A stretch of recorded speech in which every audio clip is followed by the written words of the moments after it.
Yeah, first, let me, and foremost, I want to start by thanking the Bureau of Alcohol, Tobacco, and Firearms for their unwavering support of our city during such a challenging time.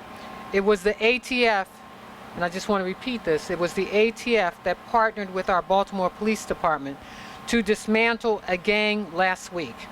That gang, in a fight for turf, was responsible for the death of 3-year-old Mackenzie Elliott. It was the ATF's staunch support as partners that allowed us to close the case, which has come to epitomize the phrase unnecessary and indiscriminate violence. Special Agent in charge of the ATF, Mr. Danny Board, I just want to say thank you. We had a great conversation early when I said that I really do need federal help in Baltimore. This challenge is bigger than all of us, and we needed the federal assistance. The conversation with you and my police commissioner, I believe, is what has allowed us to end up where we are today. The introduction of the National Integrated Ballistic Information Network, or do you say NIBIN? NIBIN. Okay, NIBIN. Yes, ma'am. That's the NIBIN van. I have challenged Commissioner Davis to be creative and to utilize the partnerships with our federal law enforcement agencies to address the spike in violence that is occurring on our streets. This strategy, I believe, is creative, necessary, and now it is here in Baltimore. The NIBIN van will allow for comprehensive collection and entree of ballistic evidence, timely turnaround, and investigative follow-up and prosecution, linking otherwise unassociated crimes, giving investigators a better chance to identify and arrest shooters before they reoffend. What I want to say to my council partners, Brandon, is that I've heard you all. We can't do this fight by ourselves. And when you think about some of the criminal activity, especially the gun violence that's on our streets, in our city, and the domestic violence that is occurring in neighborhoods throughout our city. And I call it, the just walking up to individuals and shooting people as though they have no value of lives.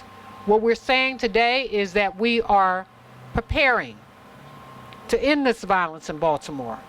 This will cut down on not days, but even hours in which we will be able to deal with this issue.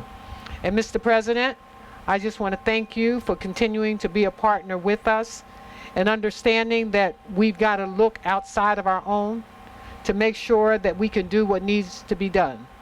And as the police commissioner has often said to me, every time he has inquired as to who can help us, the ATF steps up to the plate.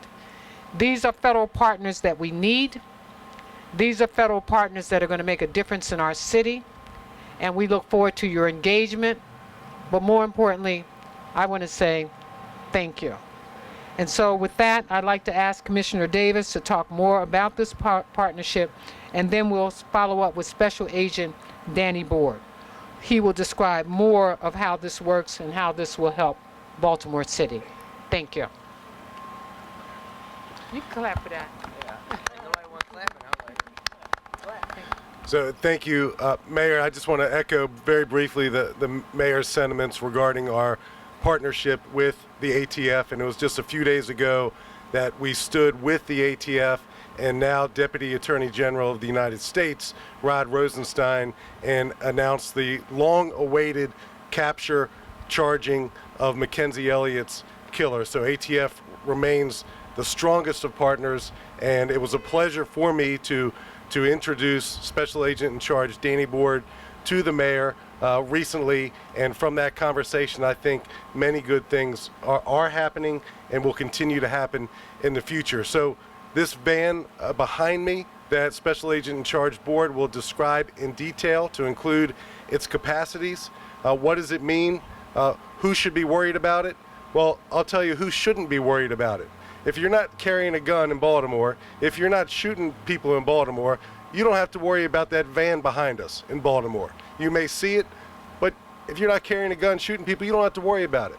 if you are carrying a gun, if you're taking a gun out into the streets and resolving your petty conflicts with firearm violence, that's something you need to worry about, because it's going to connect the ballistic evidence that we recover from scenes. It's going to connect that ballistic evidence to our known bad guys, and it's going to do so in record time. We're very grateful that the ATF has chosen Baltimore to partner with. I think they probably did so because of our ongoing, long-standing relationship and cooperation, and the crime fight just got stronger, effective immediately in Baltimore. And I want to thank the mayor for her support, thank the council president for his unyielding support, and the chair of the Public Safety Committee, Brandon Scott, for his relentless support, and Council Member Mary Pat Clark, Council Member Stokes as well, for their ongoing relentless interest in public safety. So it's my pleasure to turn it over to the ATF of the Baltimore Field Office Special Agent in Charge, Danny Board.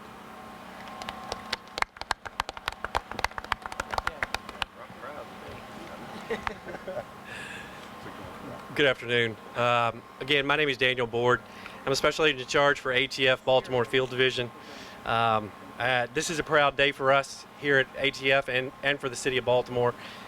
This is the initial national deployment for ATF of our NIBIN van. It's the National Integrated Ballistics Imaging Network van.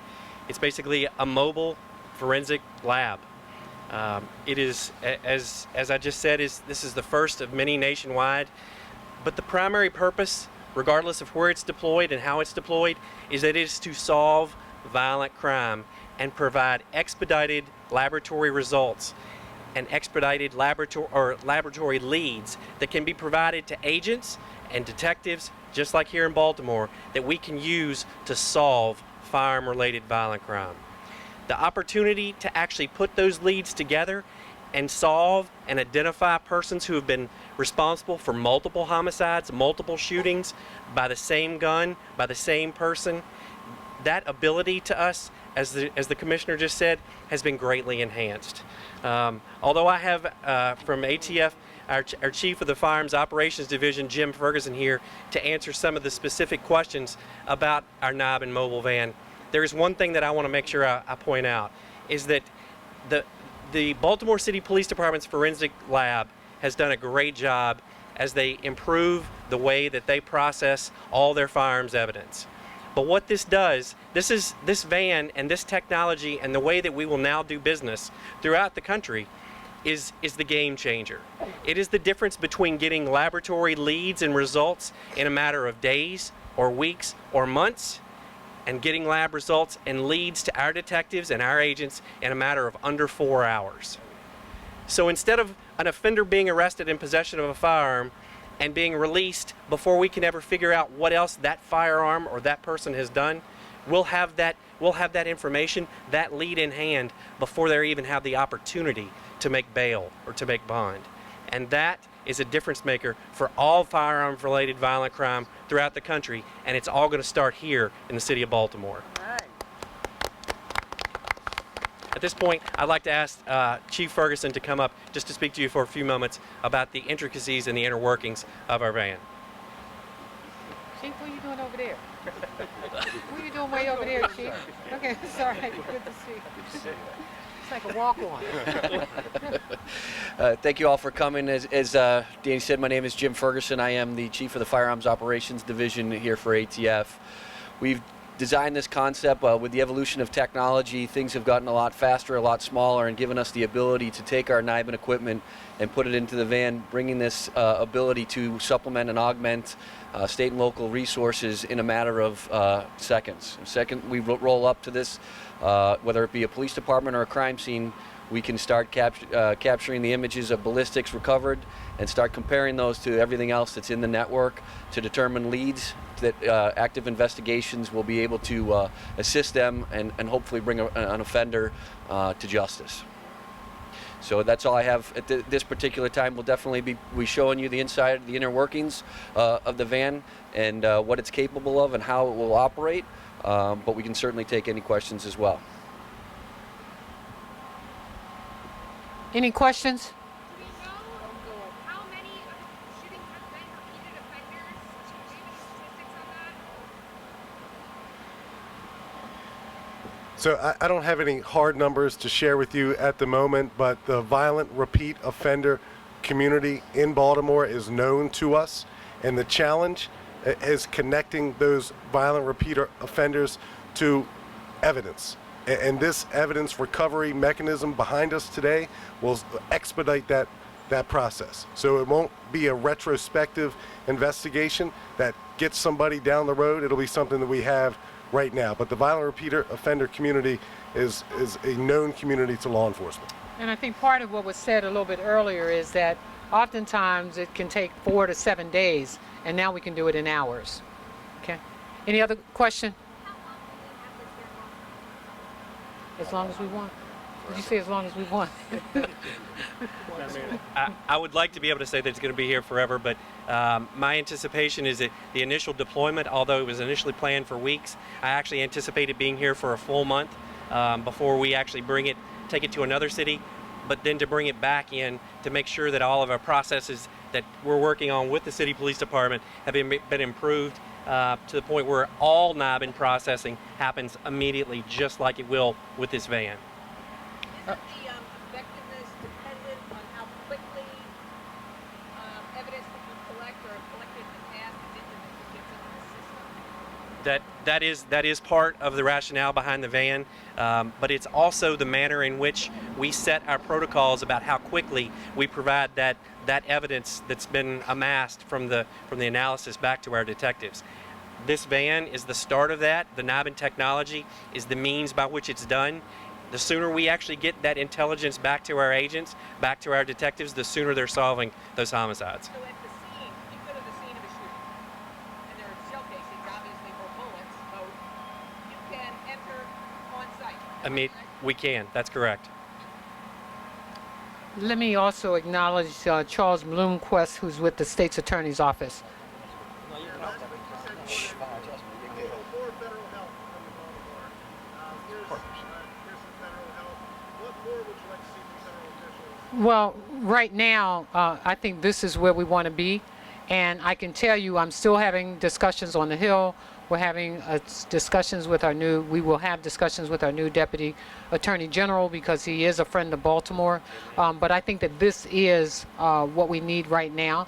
And I think I had a conversation just recently, even with our federal delegation, asking what kind of help they can give us. And you know that we're still looking for help for the DOJ, for our consent decree. We know how much money, well, at least we've begun to estimate what that cost is going to be. We've added, I think I've told you, about $11.5 million to our budget. $2 million came from the state. Any other questions? All right, you all ready to take a look in the van?